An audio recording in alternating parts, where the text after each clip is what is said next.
Hello, tiny people at home. I'm not going to broadcast the film because I don't know who's going to be ill today, and I don't know if you're going to have permission to watch this or not. It's the first part of the movie Cold Mountain, The Siege of Petersburg. If Mama Bear and Papa Bear say you have permission, then you can go ahead and watch that clip. It's about 7 minutes long. If not, I'm not going to give you permission. Okay, so we'll be back at you in just a little bit. Pause that. Thank you, ma'am. So Jefferson Davis wanted a more active defense of Atlanta, so he fired Joe Johnston, even though Johnston had said, hey, if we just stay here, Lincoln will lose the election and we have a chance to win this war. Well, Lincoln did come into office. In the election of 1864, Lincoln beat McClellan, some of it on the basis of the fact that Atlanta had fallen and Petersburg looked as if it was about to go also. There's something you guys aren't old enough to have seen, but you need to be aware of it. It's going to be a little bit hard with Joe Biden because Joe Biden is starting off as an old man, as president. But the weight of being the leader of a nation is unbelievable. I mean, the physical toll of having to make decisions, and no one more than Abraham Lincoln had to suffer that fate because he was the president during the worst war in American history. I mean, more people died on his watch, on his orders, than any other president. This is a photograph. It's true. This is a photograph of Abraham Lincoln in 1860. Everybody take a good look. Here's Abraham Lincoln 4 years later. The physical toll, just the emotional wreck, the sleepless nights, the having to order people to their deaths, and you know it, just weighs so heavily on people. And incidentally, while we're talking about presidents, it's one of those things where presidents usually come in and they have this big plan for what they're going to do always at home. This big domestic plan. I'm going to take care of schools. I'm going to take care of the poor people. I'm going to build new roads or bridges or whatever. And what happens to almost every president is something happens internationally, which takes their mind off of that and they go to something else. George W. Bush was going to be the education president. Then came 9/11. And that just kind of swept education off the table and it became all about fighting terrorism. Now, these things they just weigh so heavily on people. I just wanted to make that point. All right. Abraham Lincoln, in his second inaugural address, again, he's such a masterful communicator. And what he says is fairly phenomenal. I'm going to read you just a little bit. Now, this is when he was being sworn in for his second term. So he's already been president for 4 years. And again, I'm just reading it a little bit. On the occasion corresponding to this 4 years ago, all thoughts were anxiously directed to an impending civil war. All dreaded it. All sought to avert it. While the inaugural address was being delivered from this place, devoted altogether to saving the Union without war, insurgent agents were in the city seeking to destroy it without war. Seeking to dissolve the Union and divide effects by negotiation. Both parties deprecated war, but one of them would make war rather than let the nation survive, and the other would accept war rather than let it perish. And the war came. 1/8 of the whole population were colored slaves. Did you ever realize that? 1/8 of the people that lived in the United States were black slaves. 1/8 of the whole population were colored slaves, not distributed generally over the Union, but localized in the southern part of it. These slaves constituted a peculiar and powerful interest. All knew that this interest was somehow the cause of the war. To strengthen, perpetuate, and extend this interest was the object for which the insurgents would rend the Union, even by war, while the government claimed no right to do more than to restrict the territorial enlargement of it. Neither party expected for the war the magnitude or the duration which it has already attained. Neither anticipated that the cause of the conflict might cease with, or even before the conflict itself should cease. Each looked for an early triumph, an easier triumph, and for a result less fundamental and astounding. Now listen to the last paragraph of his inaugural. This is just an amazing thing. With malice toward none. What's malice? Hate. With malice toward none, with charity for all. With firmness in the right, as God gives us to see the right, let us strive on to finish the work we are in, to bind up the nation's wounds, to care for him who shall have borne the battle, and for his widow and his orphan, to do all which may achieve and cherish a just and a lasting peace among ourselves and with all nations. Think about this. I mean, he's talking about this part of the country, the Confederacy, which has been involved in this war where well over 500,000 people have died. More than 500,000 people. And Abraham Lincoln says, with malice toward none, we're not going to hate you. With charity for all. He doesn't say with charity for the people up north who need it. And he's talking about taking care of their widows and their orphans, the people who have borne the battle, not just the northern, but also all the people, the widows and the orphans. We need to take care of all of them because we're going to be back to being a country again. Now, this is an amazing thing, with malice toward none, with charity for all.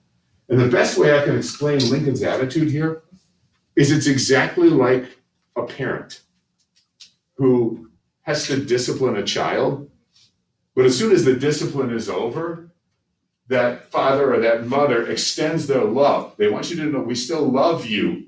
You're still a part of the family, but we had to stop you from doing this bad thing. We had to correct your behavior.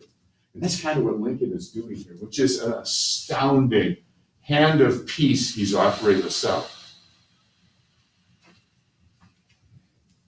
But the war's not over. There is part of the Confederacy left. Way over in the West, there's some things going on. But in the East, the anaconda has squeezed down to where there's parts of Georgia and the Carolinas left, and that's about it, some part of Florida. The rest of it's now under Union control, and these people will not give up. They are so, so dedicated to their cause, they simply will not surrender. So here's William Sherman, this guy who said war is hell, now decides it's time to rain hell down upon the last of these Confederates. And he's going to make what's called the March to the Sea. He is in Atlanta. He's captured Atlanta, and he cuts his supply lines. He says, I'm not going to take anything with me. We're going to live off the land. Now remember, he's bringing 180,000 men with him in this army. So living off the land, they're going to be taking just about everything that can be had.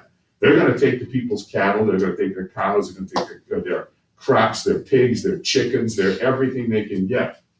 They're going to march down to Savannah. That's why it's called the March to the Sea. They're going from Atlanta, Georgia, across Georgia. It's going to be a path between 40 and 50 miles wide.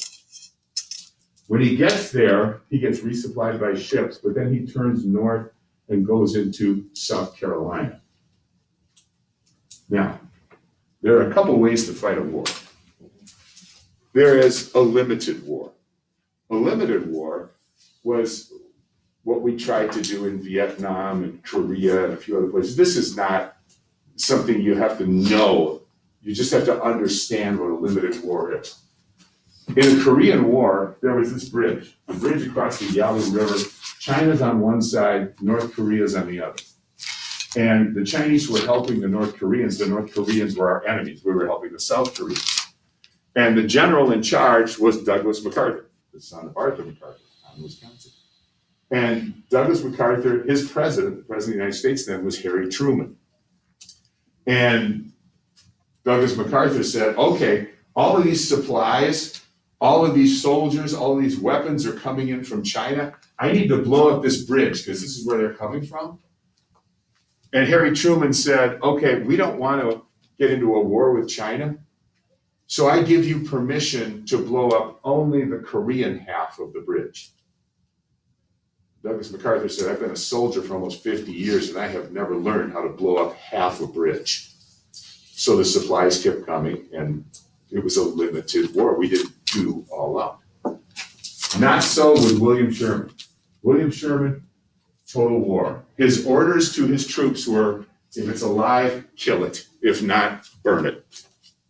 Now, again, he wasn't talking about taking grandma off the front porch of the cabin, bringing her down the street and shooting her in the head. That's not what he's talking about. But we're talking about a 50-mile wide stretch of Georgia. And they're going through it. Remember, they're trying to live off the land. They were so successful at killing the animals, burning the trees, burning the houses, burning the barns, that actually the back of Sherman's army was starving.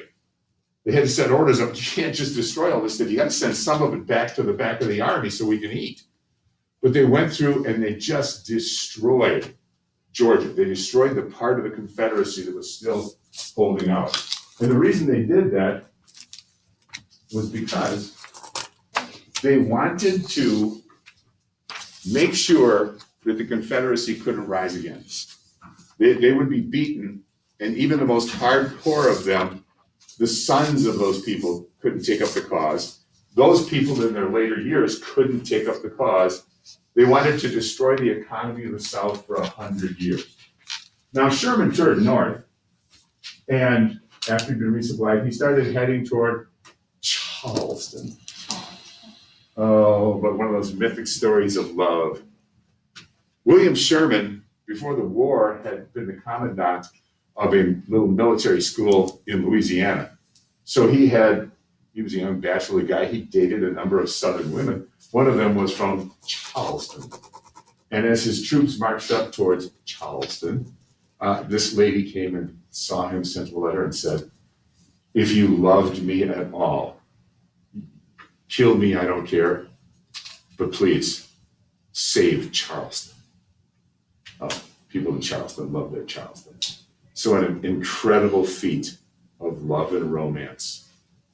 He actually switched his army route. He saved Charleston and blew up Columbia, South Carolina. What a romantic story. Okay, the goal was to destroy the economy for 100 years, and they did. There are still places you can go in the South. This has now been how many years? I mean, the Civil War ended in 1865. It's been 155 years.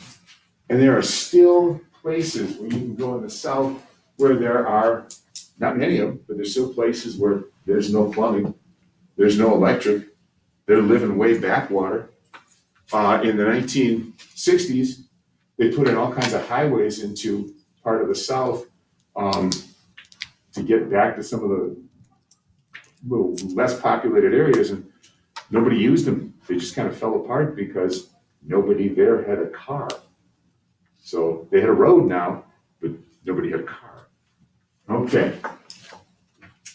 The next president of the United States from the South was Jimmy Carter. That was the 1970s. So that's how long the South was destroyed for. This is the Capitol in Columbia, the capital of the state of South Carolina. And they have these stars all over the building. That's every place that one of Sherman's shells hit the Capitol building. So they still have some missing pieces to remind themselves of what happened. Now here we go, history lesson. Take off your blinders. Way at the start of the history, I said you have to be able to see things from someone else's point of view, or you can never really communicate. You don't have to agree with their point of view. You might not even understand it, but you have to appreciate that there is a different point of view. If you look at this picture on your left, all right, this is an African-American slave. He has these horrid whip marks on him. So when you see African Americans and they think about the Civil War and they think about the pre-war South, they're thinking about this. They're thinking about their livelihoods and their lives stolen, having no control over anything, being slaves, being whipped as if they were animals. That's their recollection of what happened in the Civil War. Then look at the State House in Columbia, the Capitol in Columbia, South Carolina. They still have these places where they say, I remember where the Northern Army came through and they blew up our cities and they destroyed our bridges. and they killed our people and they burned our farm fields and they went 50 miles wide through the state of Georgia and killed and burned everything with the sole purpose of keeping us in poverty for 100 years, and they did it. So you have to appreciate, you can't just say, well, they just ought to know and be on our side. Either side. You just have to appreciate that these people had experienced such different things. They have different points of view. That's what individuality is. Individual people see things differently.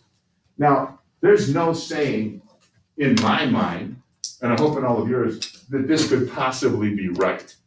So we're pretty solidly on the northern side here as far as the slavery issue is concerned. But you know, America's never suffered a horrible defeat of war in our own country, but that's not true for 11 states. 11 states had a generation of men killed. 11 states were bombed into submission and occupied for years after a war by what they considered foreign troops, the Northern Army. So I'm not saying, you know, hey, let's all rah-rah Confederates at all. Okay, it was not a good cause. But again, when we're studying history, you have to see that there are other points of view. Okay, cool. Now you guys, you can shut this off, huh?